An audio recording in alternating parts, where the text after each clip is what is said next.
Bonjour les filles, aujourd'hui on se prépare pour mon rendez-vous chez le cardiologue et pour aller chercher mon dossier médical chez mon médecin traitant. Le réveil a été très dur en plus. Je suis crevée. Hier on n'a pas beaucoup dormi hier soir, donc on va devoir se motiver parce qu'à mon avis elle va encore vouloir me faire le test de l'effort et je vais mourir. Littéralement. Alors j'ai rendez-vous à midi à mon rendez-vous. Donc il faut que je parte. Je pense que j'ai bien 40 minutes de route. Donc il faut que je parte au moins 11 heures, un truc comme ça pour être sûre pour la route et tout ça. Et vous allez venir avec moi pour cette journée. Me voilà arrivée devant la cardio. Aujourd'hui j'ai pris rendez-vous parce que j'ai des énormes douleurs depuis que j'ai accouché de mon deuxième fils.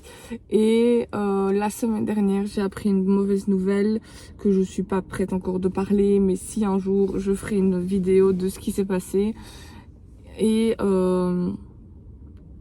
quand j'ai appris la mauvaise nouvelle chez le médecin, j'étais en tachycardie à 120. Donc ce qui n'est pas du tout normal, même si moi je suis déjà fort élevée avec les problèmes de cœur que j'ai déjà.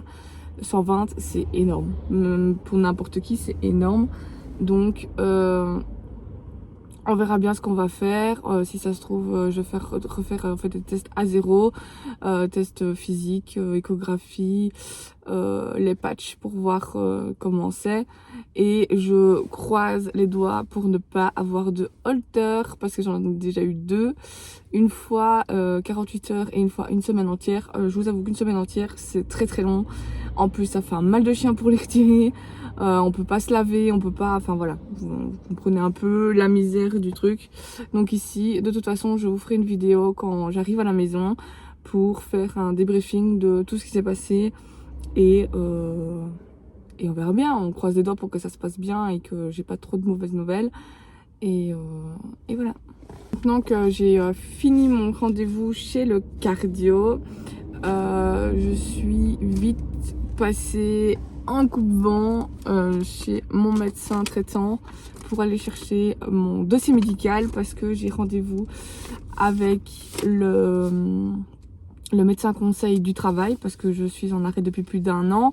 Et ici j'ai demandé mon C4 médical parce que je ne peux plus faire le métier que je fais avec les problèmes de santé que j'ai. Je ferai peut-être une vidéo là-dessus complète que vous comprenez un peu plus. Voilà, comme ça fait la petite synthèse de ce que j'ai fait aujourd'hui en plus de mon rendez-vous chez le cardio. Et voilà, maintenant je vais rentrer à la maison et quand je serai tranquille chez moi, je vous ferai un petit débriefing de ce qui s'est passé. Bon, j'ai pas eu le temps de faire la vidéo tout de suite quand je suis rentrée du cardio parce que j'ai dû m'occuper des enfants. Donc je vous fais le petit débrief de ce qui s'est passé tantôt à la cardio. On a fait le test d'endurance, on m'a fait une échographie, on m'a fait un ECG. Au repos, d'office quand on fait la tachycardie et tout ça, on le remarque pas tout de suite. Donc j'étais bien, j'étais normale. Au test de l'effort, je suis montée assez haut, mais pas non plus alarmant. Je suis montée à 162 pulsations. Le seul truc, c'est que j'ai toujours du mal à redescendre. J'étais quand même assez haut dans ma tension, mais pas, comme je dis, c'était pas alarmant de dingue. Et donc ici, on verra bien. On m'a fait une échographie. J'ai toujours une fuite dans la vulve, dans la valve. Mais pour le moment on ne peut rien faire à cause des autres problèmes que j'ai. Donc on verra bien ce qui se passe, si tout a été mis chez mon médecin traitant et s'il se passe quoi que ce soit, je dois y aller. Je dois y aller littéralement. Ici j'ai vraiment de la chance, j'ai pas eu de holter. C'était vraiment ma hantise, j'avais vraiment pas envie de recommencer avec ça de nouveau. C'est un calvaire à porter. Donc voilà. Et si jamais il se passe quoi que ce soit, je vous redirai tout en vidéo. Et voilà, bonne journée les filles et merci d'avoir regardé la vidéo. Si vous voulez suivre mes aventures, je suis sur Instagram, YouTube et TikTok. Bonne journée!